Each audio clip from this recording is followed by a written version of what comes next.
दोस्तों नमस्कार, स्वागत है आप सभी का ऑनलाइन अड्डा फॉर स्टडी यूट्यूब चैनल पर। इस वीडियो में हम बात करने वाले हैं कई बड़ी और लेटेस्ट अपडेट के बारे में जो कि संबंधित है यूपी टीईटी नोटिफिकेशन को लेकर, यूपी नई प्राइमरी शिक्षक भर्ती, इसके अलावा बिहार शिक्षक भर्ती छात्रों के लिए खुशखबरी के बारे में, यूपी टीजीटी बीजीटी नई शिक्षा सेवा आयोग, इसके अलावा और भी कई और बड़ी लेटेस्ट अपडेट।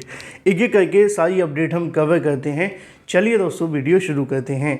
चैनल को सब्सक्राइब करते हुए बेल आइकन को दबा लें जिससे कि आपको रियल ऑथेंटिक जानकारियों की नोटिफिकेशन सबसे पहले मिलती रहे, और वीडियो को लाइक और शेयर कर दें। दोस्तों आगे बढ़ने से पहले हम बात करने वाले हैं बिहार शिक्षक बहाली प्राथमिक विद्यालय में अध्यापक बनने के लिए सबसे बेस्ट बुक के बारे में, जो कि चक्षु प्रकाशन की है। ये स्टडी गाइड आपको देखने के लिए मिलती है जिसमें आपके पाठ्यक्रम का पूरा कवरेज मिलता है। चाहे अगर बात की जाए आप सभी के पेपर 1 को लेकर हो या पेपर 2 के बारे में, 2500 से ज़्यादा आपको बहुविकल्पी क्वेश्चन देखने के लिए मिलते हैं, और बिल्कुल नए पाठ्यक्रम पर आधारित इस पुस्तक को तैयार किया गया है।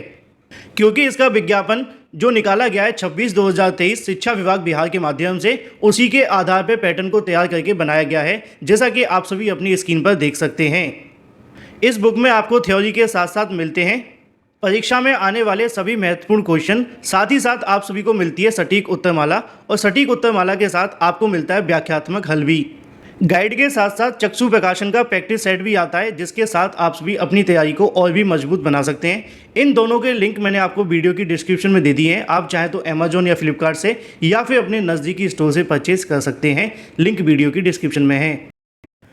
सबसे पहली अपडेट देखने के लिए मिलती है उत्तर प्रदेश के अंदर नए शिक्षा सेवा आयोग के बारे में। साथ ही साथ अगर बात की जाए यूपी टीईटी 2000 नोटिफिकेशन को लेकर, फिलहाल यूपी टीईटी नोटिफिकेशन को लेकर जो अभ्यर्थी इंतजार कर रहे हैं, या फिर जो अभ्यर्थी नई शिक्षा सेवा आयोग को लेकर इंतजार कर रहे हैं, या नई शिक्षक भर्ती को लेकर, या फिर किसी और शिक्षक भर्ती का इंतजार कर रहे हैं, वो सभी के सभी इंतजार नई शिक्षा सेवा आयोग पर ही टिके हुए हैं। कल कैबिनेट बैठक को लेकर न्यूज़पेपर्स के अंदर जानकारी आपको देखने के लिए मिली थी, लेकिन देर शाम आते आते मैंने आप सभी को बताया कि नए शिक्षा सेवा आयोग के संबंध में कोई कैबिनेट की बैठक नहीं हुई, जिसके चलते आपको ना तो कोई जानकारी मिली और ना ही कोई नया प्रस्ताव पारित हुआ। क्योंकि उम्मीद जताई जा रही थी कि कल होने वाली कैबिनेट बैठक के अंदर नए शिक्षा सेवा आयोग का प्रस्ताव रखा जा सकता है, लेकिन कैबिनेट बैठक ही देखने के लिए नहीं मिली। ये कहीं ना कहीं छात्रों का दुर्भाग्य था। फिलहाल अगर बात की जाए यूपी टीईटी नोटिफिकेशन के बारे में, क्योंकि बहुत सारे ऐसे अभ्यर्थी हैं जो यूपी टीईटी परीक्षा देने के लिए इंतजार कर रहे हैं। हालांकि उनके पास मौके हैं, वो चाहें तो सीटेट भी दे सकते हैं, क्योंकि अब तो कोई एक क्वालिफाई करो और लाइफ टाइम आपका वैलिड हो जाता है। लेकिन अगर बात की जाए यूपी टीईटी को लेकर, तो आयोग बने तो पूरा होगा यूपी टीईटी का सपना। बेसिक शिक्षा परिषद संचालित प्राथमिक और उच्च प्राथमिक विद्यालयों में शिक्षक बनने के लिए डीएलएड और बीटीसी के साथ में शिक्षक पात्रता परीक्षा यानी कि टीईटी पास करना अनिवार्य है। 2021 के बाद से यूपी टीईटी नहीं हुआ है। लाखों छात्र परेशान हैं। ऐसे में यूपी टीईटी अभी तक यूपी सचिव परीक्षा नियामक अधिकारी कार्यालय के द्वारा करवाया जाता था। कोरोना काल के बाद से छात्रों को उम्मीद लगाए बैठे थे कि स्थिति अब पटरी पर आ जाएगी, लेकिन इसी बीच शासन के माध्यम से निर्णय लिया गया कि शिक्षक भर्तियों के साथ यूपी टीईटी कराने की जो जिम्मेदारी होगी वो नई शिक्षा सेवा चयन आयोग की होगी। नए आयोग के गठन की तैयारी को लेकर 2019 से तो चल रही है, लेकिन आज तक इसका गठन को लेकर मंजूरी नहीं मिल सकी। ऐसे में शिक्षक भर्ती के साथ यूपी टीईटी में नए आयोग के चक्कर में अटक गई है।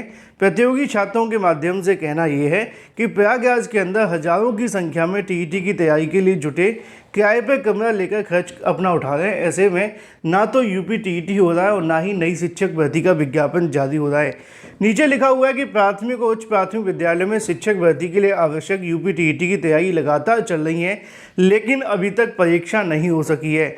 वहीं छात्रों के माध्यम से कहना यह है कि बिहार के माध्यम से पिछले दिनों 1.5 लाख शिक्षक भर्ती का विज्ञापन निकाला गया, लेकिन यूपी टीईटी के अंदर ना तो शिक्षक पात्रता परीक्षा का आयोजन हुआ और ना ही नई शिक्षक भर्ती का विज्ञापन जारी हुआ।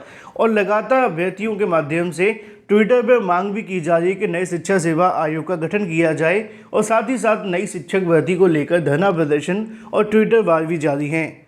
क्योंकि नई शिक्षा सेवा आयोग का गठन होगा तभी, चाहे वो यूपी टीजीटी पीजीटी हो या फिर यूपी टीईटी 2023 का नोटिफिकेशन हो या उत्तर प्रदेश में आने वाली नई प्राइमरी शिक्षक भर्ती, इन सभी के रास्ते साफ होंगे। इसी को लेकर छात्रों के माध्यम से कल कैबिनेट बैठक न होने पर नाराजगी जताई गई, जैसा कि आपको यहाँ पे देखने के लिए मिलेगा। जब कल देर शाम को मैंने आप सभी को बताया कि आज कैबिनेट की बैठक नहीं होने वाली है, तो छात्रों का कहना ये है कि आयोग के गठन पर सिर्फ और सिर्फ खेल खेला जा रहा है। आप सब बताइए कि आगे की लड़ाई के लिए क्या किया जाए। छात्रों के माध्यम से अब एक बार फिर से नई शिक्षक भर्ती, इसके अलावा नई शिक्षा सेवा आयोग को लेकर जो बार बार देरी हो रही है, इसके संबंध में अब अभ्यर्थी धरना प्रदर्शन करने का विचार बना रहे हैं, क्योंकि उत्तर प्रदेश के अंदर बिना धरना प्रदर्शन के, बिना अपनी मांग को उठाए कोई भी मांग पूरी नहीं होती है। बात कर लेते हैं अपनी अगली अपडेट के बारे में, जो कि संबंधित है बिहार शिक्षक भर्ती को लेकर, साथ ही साथ यूपी टीजीटी पीजीटी के बारे में। बिहार शिक्षक भर्ती के अंदर अगर आपने आवेदन किया था तो आप सभी के लिए खुशखबरी है, क्योंकि बिहार शिक्षक भर्ती में आवेदन करते समय आप सभी से कोई ना कोई गलती हो जाती हैं, लेकिन कुछ गलतियां ऐसी होती हैं जो कि आपकी परीक्षा, आपकी तैयारी पर पूरे तरीके से पानी फेर देती हैं। लेकिन आपके साथ ऐसा ना हो, इसके लिए बिहार लोक सेवा आयोग के माध्यम से एक बड़ा नोटिस जारी करते हुए जानकारी दी जाती है। विज्ञापन संख्या 26/2023 प्राथमिक, माध्यमिक, उच्च माध्यमिक विद्यालयों में अध्यापक नियुक्ति के लिए जेंडर में कोई बदलाव किए जाने के संबंध में। अगर आप मेल हैं और गलती से आपने फीमेल भर दिया है तो इसका उपाय सिर्फ और सिर्फ यही है कि आप इसमें बदलाव करवा लें। अगर आप फीमेल हैं और अगर आपने गलती से मेल डाल दिया है तो इसका भी यही उपाय है कि आप जाकर इसमें बदलाव करा लें। अब बदलाव कैसे होगा, इसको लेकर जानकारी नीचे लिखी हुई है कि आपको उनको मेल भेजना होगा। मेल कैसे करना होगा, लिखा हुआ है, आपका रजिस्ट्रेशन, ऑनलाइन आवेदन, संशोधन, ठीक है। इसके अलावा इसमें सुधार के लिए आयोग की ईमेल bpscpat/bih, जिसको हम हाइफन भी कह सकते हैं, @nic.in, इस पर जाकर आप सभी इसके माध्यम से अपने जो गलती है उसका सुधार कर सकते हैं। और ये सबसे बड़ी गलती है, अगर ये गलती आपकी हो जाती है तो आपकी आवेदन को रद्द कर दिया जाता है। बात कर लेते हैं अपनी अगली अपडेट के बारे में, जो कि संबंधित है यूपी टीजीटी पीजीटी को लेकर।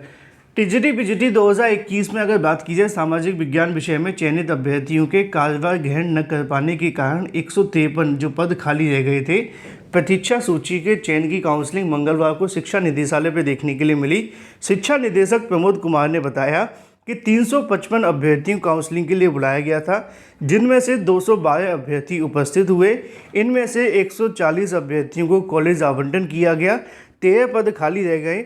अंतिम दिन पीजीटी 2021 में इन विषयों के लिए यहाँ पे चीज़ें देखने के लिए मिली, जिनके नाम नीचे लिखे हुए हैं। बात कर लेते हैं अपनी अगली अपडेट के बारे में, जो कि संबंधित है 73,000 से ज़्यादा होमगार्ड भर्ती को लेकर। 73,000 से ज़्यादा होमगार्ड भर्ती के रिकॉर्ड पोर्टल पर अपलोड कर दिए गए हैं। होमगार्ड विभाग के माध्यम से अपने कर्मचारियों के रिकॉर्ड के लिए डिजिटलाइजेशन की दिशा में बड़ा कदम उठाया गया है। विभाग ने 80,000 जवानों में से 73,302 का भर्ती फॉर्म भी पोर्टल पर अपलोड कर दिया है। होमगार्ड स्वयंसेवक के भत्ते, उनकी शिक्षा, बैंक खाता, इसके अलावा विवरण और भी बहुत सारी जानकारियों को ध्यान में रखते हुए अब ऑनलाइन ही सारी चीज़ें डाल दी गई हैं, जिससे कि उनको बार बार यहाँ पे बाबुओं के पास चक्कर नहीं लगाने पड़ेंगे। अपने से संबंधित जो भी डॉक्यूमेंट की जानकारी उनको चाहिएगी, उनको ऑफिशियल वेबसाइट पर ही मिल जाएगी। हालांकि उत्तर प्रदेश के अंदर नई होमगार्ड भर्ती भी आने वाली थी, लेकिन उसमें अभी समय है। बात कर लेते हैं अपनी अगली अपडेट के बारे में, जो कि संबंधित है शिक्षक भर्ती के अंदर योग्य अभ्यर्थी नहीं मिले हैं, ऐसा कहना है यूपीपीएससी के माध्यम से। दोस्तों, जैसा कि आप जानते हैं कि यूपीपीएससी के माध्यम से अपनी भर्तियों में एक फिक्स कट ऑफ लगाया जाता है, और उस कट ऑफ के आसपास अगर उनको छात्र नहीं मिलते हैं तो वो इस बात को ये कहकर टाल देते हैं कि योग्य अभ्यर्थी नहीं मिले। असिस्टेंट प्रोफेसर के आधे से ज़्यादा जो पद हैं वो खाली रह गए। नीचे लिखा हुआ है, उत्तर प्रदेश लोक सेवा आयोग की ओर से चिकित्सा शिक्षा विभाग के तहत राजकीय मेडिकल कॉलेजों में असिस्टेंट प्रोफेसर भर्ती के लिए अभ्यर्थी नहीं मिले हैं। आधे से ज़्यादा जो पद हैं वो खाली चले गए, जिसके बारे में नीचे जानकारी लिखी हुई है कि कितने कितने पद और कितने कितने पद खाली गए हैं। फिलहाल इस वीडियो के माध्यम से इतना ही। Thank you for watching this video.